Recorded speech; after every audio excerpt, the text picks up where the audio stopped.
Hi, my name's Andrea Novotny. The two articles I chose were Make Math Meaningful of Diverse Learners and Block Play is Not Just for Boys Anymore.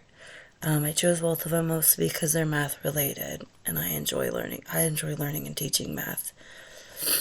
It's just a thing I like. So, change how I think. How does it change how I think? I really liked the way that the diverse learners, the teacher took the effort to learn keywords in Arabic. I do the same thing with my Spanish learners. I haven't had to teach children in another language in a long time. I would say for at least the past 5 years, it's only been either English or Spanish.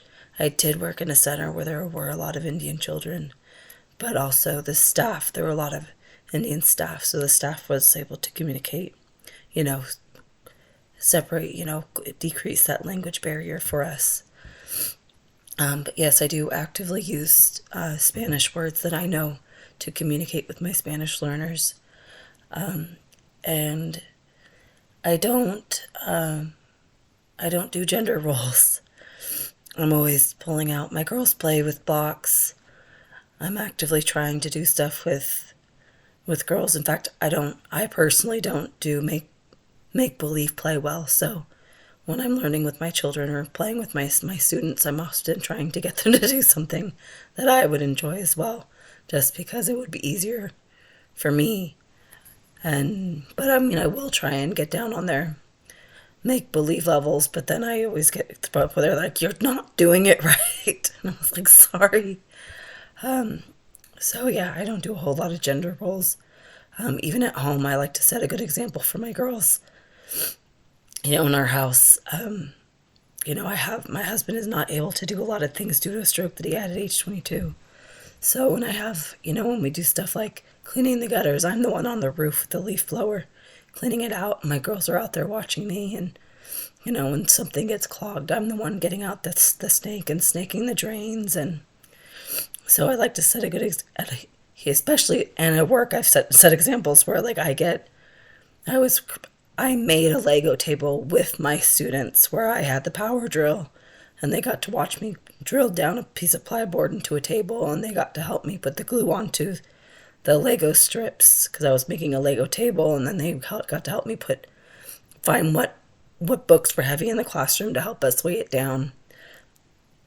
And I had both, whatever children were interested in helping me do that help me. So I had both boys and girls all helping and being included in creating this thing.